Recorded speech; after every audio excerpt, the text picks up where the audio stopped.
कर्नाटक के चित्रदुर्गा में Chitradurga district advocate welfare trust की मेज़बानी में Karnataka state Muslim advocate conference committee Hubli Dharwad के ज़ेर एहतमाम Karnataka state Muslim advocate meet 2025 मुनक़द हुई। अजलास का आगाज़ वकालत के तालिबुल इल्म मोहम्मद शुएब की तिलावत कुरान और एडवोकेट आरिफुल्लाह की नात रसूल सल्लल्लाहु अलैहि वसल्लम से हुआ। एडवोकेट एसे रिजवान ने तमाम शुरका का तारुफ और इस्तकबाल किया, जबकि एडवोकेट सादिकुल्लाह ने इफ्तिताही खिताब में अजलास के अगराज़ व मकासद पर रोशनी डाली। उन्होंने मौजूदा हालात में वकला की ज़िम्मेदारियों को उजागर करते हुए कहा कि वकला को मुल्क व मिल्लत के लिए मुअस्सिर किरदार अदा करना होगा। इस मौके पर रियासत के मुस्लिम वकला के फ़ोन नंबर्स पर मुश्तमिल एक डायरेक्टरी और तलाक़ सलासा पर मालूमाती किताब का रस्म इजरा भी किया गया। एडवोकेट मोहम्मद पटेल ने वक्फ तरमीमी बिल 2024 पर तफसीली खिताब करते हुए कहा कि मुस्लिम वकला को कौम की नुमाइंदगी के लिए ख़ुद आगे आना होगा। उन्होंने कहा कि अवाम अपनी खून पसीने की कमाई से मसाजिद व मदारिस तामीर करते हैं, जबकि वक्फ बोर्ड कोई मस्जिद या मदरसा नहीं बनाता। मौजूदा हुकूमत की पॉलिसियों के पेश नज़र इन इमलाक का तहफ़्फ़ुज़ वकला की ज़िम्मेदारी है। उन्होंने मज़ीद कहा कि आज मुस्लिम क़यादत अपनी पार्टियों के मौक़िफ़ की नुमाइंदगी कर रही है, जबकि मिल्लत को ख़ुद मुख्तार क़यादत की ज़रूरत है। वकला पर जोर दिया गया कि वह कौम व मिल्लत की उम्मीदों पर पूरा उतरे और इनकी रहनुमाई करें। अजलास में रियासती सतह पर मुस्लिम वकला की तंजीम के क़याम के लिए एक एडहॉक कमेटी तश्कील दी गई, जिसके तहत हर ज़िले से 2 वकला को शामिल करके एक रियासती सतह की मुस्लिम एडवोकेट तंजीम का क़याम अमल में लाया जाएगा। वकला ने इस बात पर इत्तेफाक किया कि वह कौम व मिल्लत की क़यादत के फ़क़दान को दूर करने में किरदार अदा करेंगे। अजलास में चित्रदुर्गा मुस्लिम वकला तंजीम के सदर advocate C Mohammed Samiullah, advocate Syed Muhibullah, advocate Noor Ahmed, advocate Babu Bilagi, advocate MH Bendegeri, advocate Abdul Jaleel Zulfiqar समेत मुख्तलिफ अजला से 500 से ज़ायद वकला ने शिरकत की। जुमला तौर पर यह नशिस्त कामयाब रही और आने वाले दिनों में मुस्लिम वकला की जानिब से एक मजबूत तंजीम का आगाज़ होने जा रहा है। ब्यूरो रिपोर्ट, इनकलाब न्यूज़, चित्रदुर्गा। शहर चित्रदुर्गा आज 26 फरवरी 2025 को धारवाड़, हुबली और चित्रदुर्गा के मुस्लिम एडवोकेट की मुश्तरका कमेटी की जानिब से ऑल कर्नाटका मुस्लिम मीट आज रखी गई, जिसमें 2 अहम मुद्दों पर गुफ्तगू हुई। एक अहम मुद्दा यह है कि मुस्लिम एडवोकेट्स का वेलफेयर कैसे किया जाए, और दूसरा मुद्दा यह है कि आज हालात हाजिरा में कौम जो चीज़ों से दो चार हो रही है, जो मुश्किलात का सामना कर रही है, समाजी तौर पर, सियासी तौर पर, इक़्तिसादी तौर पर, तालीमी तौर पर, इसका हल कैसे निकाला जाए, इस पर गुफ्तगू हुई।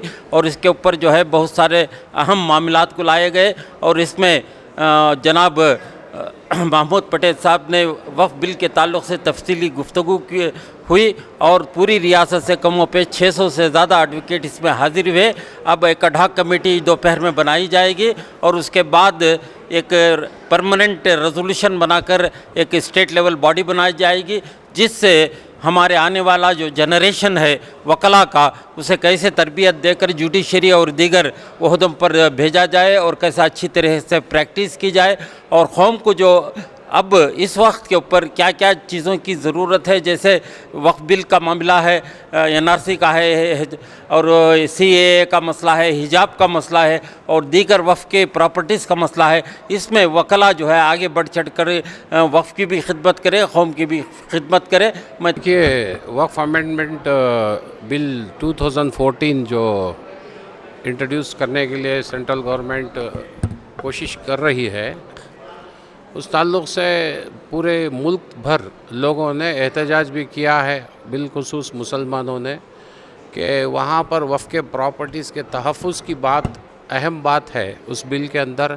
और बोर्ड के अंदर जो मेंबर्स आएंगे वो दूसरे लोग भी उसमें दूसरे कम्युनिटी के मेंबर्स भी रहेंगे।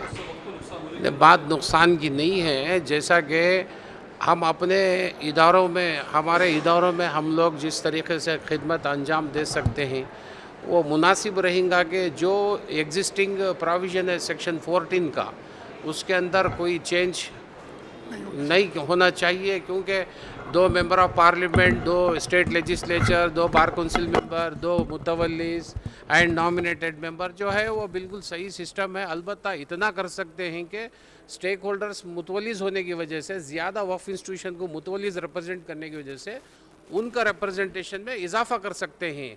एक 2 की जगह 6 मुतवल्लिस भी बना सकते हैं। ये एक बात है। दूसरी बात जो है, देखिए हमारे को हुकूमत दूसरे इदारों में नहीं लेती, हम दूसरे इदारों में नहीं जाते। अगर वो उधर हमारे को चांस देते हैं, उधर से इधर आ रहे हैं, तो एक बात हो सकती है। तो यहाँ पर जो लोग अपने कौमी मजहबी इदारों से खिदमत का जज्बा रखते हैं, वही लोग अगर रहेंगे तो एडमिनिस्ट्रेशन में बोर्ड के वो सही हो सकता है। एक हमारा नज़रिया है। और दूसरा, जहाँ तक अमेंडमेंट बिल अब जो सेंट्रल गवर्नमेंट जो इम्पोज करने की कोशिश कर रही है, उसमें बहुत सारे खामियां हैं। वो खामियों को दूर करने के लिए मैंने एक डिटेल नोट बनाई है, और मैं आज के मुस्लिम एडवोकेट मीट में जो है, मैंने वो नोट जनाब सादिकुल्लाह साहब एडवोकेट साहब और प्रेसिडेंट साहब समीउल्लाह साहब को भी मैंने वो नोट दी है। और वो नोट का एक तफसील उसके अंदर मैंने एक डीप थिंकिंग यानी एक गहराई में मैंने सोच कर एक प्रोविज़न को मैंने अटेम्प्ट किया है। उसमें तकरीबन सेक्शन 61 तक जो अमेंडमेंट हुए उसको मैंने टच किया है। बाकी के अमेंडमेंट्स के ऊपर भी मैं लिखने की कोशिश कर रहा हूँ। फॉर वांट ऑफ टाइम उसमें वो कंप्लीट नहीं हुआ है मेरा ये रेस्पॉन्स। ये अगर आप पढ़ेंगे तो इसमें मैंने एग्ज़ाम्पल भी कोट किया है कि भाई किस लिए ये प्रपोज अमेंडमेंट नुकसानदेही हमारे कौम और मिलत के लिए या इदारों के लिए, औकाफ़ी इदारों के लिए।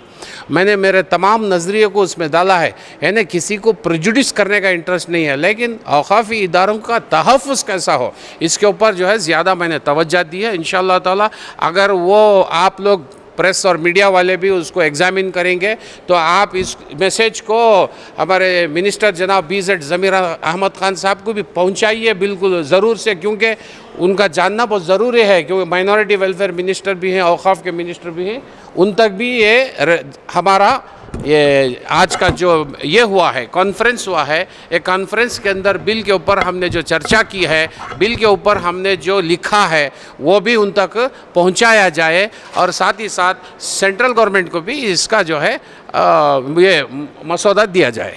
ಇವತ್ತಿನ ದಿನ ಕರ್ನಾಟಕ ರಾಜ್ಯ ಮುಸ್ಲಿಂ ವಕೀಲರ ಸಮ್ಮೇಳನವನ್ನು ಅದ್ಧೂರಿಯಾಗಿ ಚಿತ್ರದುರ್ಗದಲ್ಲಿ ನೆರವೇರಿಸಲಾಯಿತು। ಇದರಲ್ಲಿ ಹಿರಿಯ ನ್ಯಾಯವಾದಿಗಳು ಹಾಗೂ ಕರ್ನಾಟಕ ರಾಜ್ಯದ ವಿವಿಧ ಭಾಗಗಳಿಂದ ಈ ಒಂದು ಸಮ್ಮೇಳನದ ಭಾಗವಹಿಸಿದ್ದರು। ಭಾಳ ಪ್ರಮುಖವಾಗಿ ಸಮ್ಮೇಳನದ ವಿಷಯಗಳನ್ನು ಪ್ರಸ್ತಾವಿಸಲಾಯಿತು। ಇದರಲ್ಲಿ ಮುಸ್ಲಿಂ ಸಮಾಜವನ್ನು ಯಾವ ರೀತಿಯಾಗಿ ಈ ಮುಂದಾಳತ್ವವನ್ನು ವಹಿಸಿ ವಕೀಲರು ಸಂರಕ್ಷಣೆ ಮಾಡಬೇಕನ್ನೋ ಮಾತನ್ನು ಮಾತಾಡಿತು।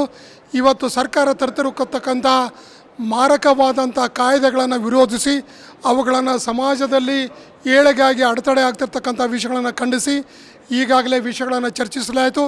ಇದಕ್ಕೆ ಸಾಂದರ್ಭಿಕವಾಗಿ ಈ ಹೋರಾಟವನ್ನು ಹೀಗೆ ಇರಬೇಕು, ಮುಂದುವರಿಬೇಕು ಅನ್ನೋ ದೃಷ್ಟಿಯಿಂದ ಈ ಚಿತ್ರದುರ್ಗ ಅಧ್ಯಕ್ಷ ಅಂತ ಸಮೀಲ್ ಅವರ ಮುಂದಾಳತ್ವದಲ್ಲಿ ಇವತ್ತು ಒಂದು ಸಾಯಂಕಾಲ ಸಭೆ ಸೇರಿ ಅಲ್ಲಿ ಏನಿದೆ ಈ ಕರ್ನಾಟಕ ರಾಜ್ಯದ ಮುಸ್ಲಿಂ ಒಂದು ಇದನ್ನು ಸಂಸ್ಥೆಯನ್ನು ಹುಟ್ಟಾಕುವಂಥ ಕೆಲಸ ನಡೀತದೆ। ಇದಕ್ಕೆಲ್ಲ ಕರ್ನಾಟಕ ರಾಜ್ಯದ ಎಲ್ಲ ವಕೀಲರು ಇದರಲ್ಲಿ ಸಹಿತ ರಿಪ್ರೆಸೆಂಟೇಟಿವ್ ಆಗಿರ್ತಾರೆ। ಭಾಳ ಮುಖ್ಯವಾದ ಅಂಶ ಅಂದರೆ 30 ಜಿಲ್ಲೆಗಳನ್ನು ನಾವು ಹಿಡಿದರೂ ಸಹಿತವಾಗಿ 3 ಜಿಲ್ಲೆಯಿಂದ ಒಬ್ಬರು ಯಾರಾದರೂ ಈ ಕೆಲಸ ಮಾಡಿದ್ರು ಈ ಸಮ್ಮೇಳನ ಮಾಡಿದ್ರು ಸಹಿತ 10 ವರ್ಷ ಏನಿದೆ ಪ್ರತಿಯೊಬ್ಬರು 3 ಪ್ರಕಾರ ಸಮ್ಮೇಳನ ಬರುತ್ತೆ। ಈ ಹೋರಾಟವನ್ನು ಮುಂದುವರಿಸ್ತೇವೆ। ಸರ್ಕಾರ ಯಾವುದೇ ರೀತಿಯೊಂದು ಸಹಿತ ವಕೀಲರ ಮೇಲಾಗಲಿ, ಸಮಾಜದ ಮೇಲಾಗಲಿ, ಸಮಾಜದ ಯಾವುದೇ ವಕ್ಫ್ ಸಂಸ್ಥೆಗಾಗಲಿ ಅವ್ರು ಏನೇ ತಂದರೂ ಸಹಿತ ಅದಕ್ಕೆ ಮುಂಚೂಣಿಯಲ್ಲಿ ನಿಂತು ನಾವು ಹೋರಾಟ ಮಾಡ್ತೀವಿ ಅನ್ನೋ ಮಾತನ್ನು ಇವತ್ತು ಈ ಸಭೆಯಲ್ಲಿ ತೀರ್ಮಾನಗೊಳ್ಳಲಾಗಿದೆ। ಈ ಅಮೆಂಡ್ಮೆಂಟ್ ಬಿಲ್ಲಿನಲ್ಲಿ ನಮಗೆ ಟೈಟಲ್ ಡೀಡ್ ಸಾಬೀತುಪಡಿಸಬೇಕು ಅಂತ ಹೇಳ್ತಾರೆ। ಈ ರಿಜಿಸ್ಟ್ರೇಷನ್ ಆ್ಯಕ್ಟ್ ಬಂದಿರೋದು 1908ರಲ್ಲಿ। ಅದಕ್ಕಿಂತ ಹಿಂದೆ ಯಾವ ರಿಜಿಸ್ಟ್ರೇಷನ್ ಆ್ಯಕ್ಟ್ ಇತ್ತು? ಯಾವುದೇ ಒಂದು ಆಸ್ತಿ ನಮ್ಮ ಪುರಾತನ ಕಾಲದಲ್ಲೂ ಕೂಡ ಸುಮಾರು 500-600 ವರ್ಷಗಳಿಂದಲೂ ಕೂಡ ನಾವು ಅನುಭವಿಸ್ಕೊಂಡು ಬಂದಿದ್ದೀವಿ। ಅದರ ಬಗ್ಗೆ ನಮ್ಮ ಹತ್ರ ಯಾವುದೇ ರೀತಿಯಾದ ದಾಖಲೆಗಳು ಇರೋದಿಲ್ಲ। ಆಮೇಲೆ ನಮ್ಮಲ್ಲಿನೇ ಈ ಯಾವ ರೀತಿ ಈಗ ಸುಪ್ರೀಂ ಕೋರ್ಟು ಹೈಕೋರ್ಟಿನ ಒಂದು ರೂಲಿಂಗ್ಸ್ ಪ್ರಕಾರ revenue document is not A title deed ಅಂತ ಹೇಳ್ತಾರೆ। ಅಂದಮೇಲೆ ನಮ್ಮ ಹತ್ರ ಕೆಲವು ರೆವಿನ್ಯೂ ಡಾಕ್ಯುಮೆಂಟ್ಸೇ ಇರೋದರಿಂದ ನಾವು ಮಾಲೀಕತ್ವದ ತೋರಿಸ್ಲಿಕ್ಕೋಸ್ಕರ ಯಾವುದೂ ಇರೋದಿಲ್ಲ। ಮಾಲೀಕತ್ವ ಅಂತ ಹೇಳಿದರೆ ಸೇಲ್ ಡೀಡ್ ಇರ್ಬೋದು, ದಾನಪತ್ರ ಇರ್ಬೋದು, ವಿಲ್ ಪತ್ರ ಇರ್ಬೋದು, ಅಥವಾ ಇನ್ನು ಇತರೆ ಯಾವುದೋ ರೀತಿಯಾದ ಪತ್ರಗಳು ಇರಬೇಕು। ಅದು ಸಬ್ ರಿಜಿಸ್ಟರ್ ಆದರೆ ಅದು ಮಾತ್ರ ಅದನ್ನು ನಾವು ಟೈಟಲ್ ಡೀಡ್ ಅಂಥೇಳಿ ಗಮನಕ್ಕೆ ಬರ್ತದೆ। ಆದ್ದರಿಂದ ಈ ಒಂದು ಎಲ್ಲ ಕೆಲವು ಡಾಕ್ಯುಮೆಂಟ್ಸ್ಗಳು ನಮ್ಮಲ್ಲಿ ಇರೋದಿಲ್ಲ, ಆದರೆ ಅನುಭವದಲ್ಲಿ ಇರುತ್ತವೆ. ಉದಾಹರಣೆ, ಇಲ್ಲಿ ಒಂದು ಖಬರಸ್ಥಾನ ಸುಮಾರು 400-500 ವರ್ಷದಿಂದ ಇದೆ, ಅದಕ್ಕೆ ಯಾವುದೇ ರೀತಿಯಾದ ಡಾಕ್ಯುಮೆಂಟ್ಸ್ ಇರೋದಿಲ್ಲ. ಅಂದಮೇಲೆ ಇದು ವಕ್ಫ್ ಬೋರ್ಡಿಗೆ ಸೇರಿದ್ದಲ್ಲ ಅಂತ ಹೇಳ್ಬಿಟ್ಟು ಏನಾರು ಹೇಳಿದರೆ ನಮಗೆ ಎಷ್ಟು ನುಕ್ಸಾನ ಆಗುತ್ತೆ. ಆದ್ದರಿಂದ ಈ ಅಮೆಂಡ್ಮೆಂಟ್ ಬಿಲ್ ತರೋದ್ರಿಂದ ನಮಗೆ ಬಹಳ ಅನ್ಯಾಯ ಆಗುತ್ತೆ. ಆದ್ದರಿಂದ ಈ ಅಮೆಂಡ್ಮೆಂಟ್ ಬಿಲ್ ತೆಗೆದಾಕಬೇಕು ಅಂತ ಹೇಳ್ಬಿಟ್ಟು ನಾನು ಕೇಳ್ಕೊಳ್ತೀನಿ. ಚಿತ್ರದುರ್ಗ ನಗರದಲ್ಲಿ ಚಿತ್ರದುರ್ಗ ಜಿಲ್ಲಾ ವಕೀಲರ ಟ್ರಸ್ಟ್ ವತಿಯಿಂದ ನಾವು ಒಂದು ಸಮ್ಮೇಳನವನ್ನು ಏರ್ಪಡಿಸಲಾಗಿದ್ದೀವಿ. ಇದರಲ್ಲಿ ನಮ್ಮ ಇಡೀ ದೇಶದ ಮುಸ್ಲಿಂ ಸಮಾಜದ ವಕ್ಫ್ ವಿಷಯ ಒಂದೇ ಅಲ್ಲ, ನಮ್ಮ ವಿದ್ಯಾಭ್ಯಾಸದ ವಿಷಯ, ನಮ್ಮ ಶಿಕ್ಷಣದ ವಿಷಯ, ನಮ್ಮ ಆರ್ಥಿಕತೆಯ ವಿಷಯ, ನಮ್ಮ ವಾಣಿಜ್ಯದ ವಿಷಯ, ನಮ್ಮ ಮಕ್ಕಳ ಭವಿಷ್ಯದ ವಿಷಯ, ಇವೆಲ್ಲ ಕೇಂದ್ರ ಸರ್ಕಾರಗಳು, ರಾಜ್ಯ ಸರ್ಕಾರಗಳು ಒತ್ತಡ ಹೇರಿ ಹಲವು ಕಾನೂನುಗಳನ್ನು ಮಾಡಿ ಮುಸ್ಲಿಂ ಸಮುದಾಯವನ್ನು ಕೇವಲ ಒಂದು ಕಡೆ ಗೂಡಿಸಲು ಪ್ರಯತ್ನ ಮಾಡುತ್ತಿದ್ದಾರೆ. ಈ ಒಂದು ಪ್ರಯತ್ನಕ್ಕೆ ಹೋರಾಟ ಮಾಡುವ ನಮಗೆ ಯಾವುದೇ ರಾಜಕೀಯ ಪಕ್ಷ ಇಲ್ಲ, ನಮಗೆ ಯಾವುದೇ ಸಂಸ್ಥೆಗಳು ಇಲ್ಲ, ನಮಗೆ ಯಾವುದೇ ಕಮಿಟಿಗಳಿಲ್ಲ. ಇದೆಲ್ಲ ಹೋರಾಡಿಸಿಗೆ ನಮ್ಮ ವಕೀಲರು ಏನಿದೆ, ನಾವು ಲಿಟ್ರೇಟ್ ಏನಿದ್ದೀವಿ, ಕ್ರೀಮ್ ಆಫ್ ದ ಸೊಸೈಟಿ, ನಾವು ಸಮಾಜದ ಮುಂಗಟ್ಟಲ್ಲಿ ಏನಿದ್ದೀವಿ, ನಾವು ಇದು ನಮ್ಮ ಒಂದು ಒಗ್ಗಟ್ಟು, ಒಂದು ಸ್ಟೇಜ್ ಫಾರ್ಮ್ ಮಾಡ್ಕೊಂಡು ನಾವು ಇವತ್ತು ಒಕ್ಕೂಟ ಮಾಡಿಕೊಂಡು ನಾವು ಹೋರಾಟ ಮಾಡಿದರೆ ಈ ಸರ್ಕಾರಕ್ಕೆ ಉತ್ತಮವಾದ ನಾವು ಸೂಚನೆ ಕೊಡೋಕ್ಕೆ ಸಾಧ್ಯ ಆಗುತ್ತೆ. ವೇದಿಕೆಯೇ ಇಲ್ಲ ಅಂದರೆ ನಾವು ವಕ್ಫಲ್ಲಿ ಹಿಂಗಾಯಿತು, ಆ ಬಿಲ್ ಆಯಿತು, ವಿದ್ಯಾಭ್ಯಾಸದ ಹಿಂಗಾಯಿತು, ಮುಸ್ಲಿಮಲ್ಲಿ ಸಂಘದಿಂದ ಹೋರಾಟ ಮಾಡೋಕ್ಕೆ ಸಾಧ್ಯ. ಇಡೀ ದೇಶದ ಅಭಿವೃದ್ಧಿಗೆ, ರಾಜ್ಯದ ಅಭಿವೃದ್ಧಿಗೆ, ಸಮಾಜದ ಅಭಿವೃದ್ಧಿಗೆ ನಮ್ಮ ವಕೀಲರ ಸಮುದಾಯದಿಂದ ಮಾತ್ರ ಸಾಧ್ಯ ಅಂತ ನಾನು ಕಡಾಖಂಡಿತವಾಗಿ ಹೇಳ್ತೀನಿ. ಯಾಕಂದರೆ ಕೇವಲ ವಕ್ಫ್ ವಿಷಯ ಒಂದೇ ಅಲ್ಲ, ಮುಸ್ಲಿಂ ಸಮಾಜವನ್ನು ಈಗ ಉದಾಹರಣೆಗೆ ತೊಗೊಳ್ಳಿ, 2B ರದ್ದು ಮಾಡಿಸಲಾಯಿತು, BJP ಸರ್ಕಾರ 2B ತೆಗೆದಲಾಯಿತು. ಇದಕ್ಕೋರಿಗೆ ಈ ಸರ್ಕಾರ ಬಂತು, ಏನಾದರೂ ತೊಗೊಂಡ್ರೆ ಅವರು ಈಗ ನಮ್ಮ ಲಕ್ಷಗಟ್ಟಲೆ ಮಕ್ಕಳು ಈಗ ಅಡ್ಮಿಷನ್ ಸೇರ್ತಾರೆ. ಯಾವ ಕೆಟಗರಿಗೆ ಅವರು ಫಾರಮ್ ತುಂಬಬೇಕು? ಪ್ರೈವೇಟ್ ಸ್ಕೂಲಲ್ಲಿ ಕಟ್ಟೋದಕ್ಕೆ ನಮ್ಗೆ ಹಣ ಇಲ್ಲ, ನಮ್ಮ ವೇದಿಕೆ ಇಲ್ಲ ಹೇಳೋದಕ್ಕೆ. ರಾಜಕೀಯ ವ್ಯಕ್ತಿಗಳು, ನಮ್ಮ ಮುಖಂಡರು ಅವರ ಪಕ್ಷದ ಮಾತ್ರ ಹೇಳ್ತಾರೆ. ಕಾಂಗ್ರೆಸ್ ಅಂದರೆ ಅವರು ಮಾತ್ರ ಹೇಳ್ತಾರೆ, ವಕ್ಫ್ನವರು ವಕ್ಫ್ ಬಗ್ಗೆ ಮಾತ್ರ ಹೇಳ್ತಾರೆ, ಬಾರ್ ಕೌನ್ಸಿಲರ್ ಅವರು ಮಾತ್ರ ಹೇಳ್ತಾರೆ. ವಕೀಲರ ಬಗ್ಗೆ, ಸಮಾಜದ ಬಗ್ಗೆ ಕಾಳಜಿ ಯಾರೂ ಇಲ್ಲ. ಆ ಪಕ್ಷಕ್ಕೆ ಮಾತ್ರ ಅವರ ಮನೆ ಕೆಲಸ ಮಾಡಿಕೊಂಡು ಮಾತ್ರ ಪಕ್ಷದ ಹಿತವಷ್ಟೇ ಕಾಪಾಡುತ್ತಾರೆ, ಅವರ ಮನೆಯ ವಿಚಾರ ಮಾತ್ರ ನೋಡುತ್ತಾರೆ. ಸಮಾಜದ ಬಗ್ಗೆ ಯಾರಿಗೂ ಕಾಳಜಿ ಇಲ್ಲ, ನಮ್ಮ ವೇದಿಕೆ ಇಲ್ಲ, ಒಂದು ನಿರ್ಮಾಣ ಆಗಿಲ್ಲ. ಈ ಯೋಚನೆಯಿಂದ ನಾವು ವಕೀಲರಲ್ಲ, ನಮ್ಮ ಹಿರಿಯ ವಕೀಲರಲ್ಲ, ಒಗ್ಗೂಟ ಮಾಡಿ ನಮಗೆ ವೇದಿಕೆ ಬೇಕು. ಈ ವೇದಿಕೆ ಇದ್ದರೆ ನಾವು ಸರ್ಕಾರಕ್ಕೆ ನಮ್ಮ ಮಾತನ್ನು ಹೇಳೋಕ್ಕೆ, ನಮ್ಮ ಕೂಗಳನ್ನು ಹೇಳೋಕ್ಕೆ ಸಾಧ್ಯ.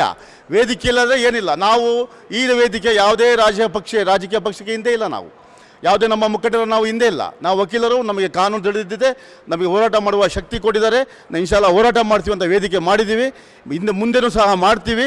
ಇದು ಮುಗಿಯೋ ತನಕ, ನಮ್ಮ ತೀರ್ಮಾನ ಮುಗಿಯೋ ತನಕ ನಾವು ವೇದಿಕೆ ಬಿಡಲ್ಲ ಅಂತ ಹೇಳಿ ನಮಸ್ಕಾರ ಮಾಡ್ತೀನಿ. ಅಸ್ಸಲಾಮು ಅಲೈಕುಂ ವರಹಮತುಲ್ಲಾಹಿ ವಬರಕಾತುಹು.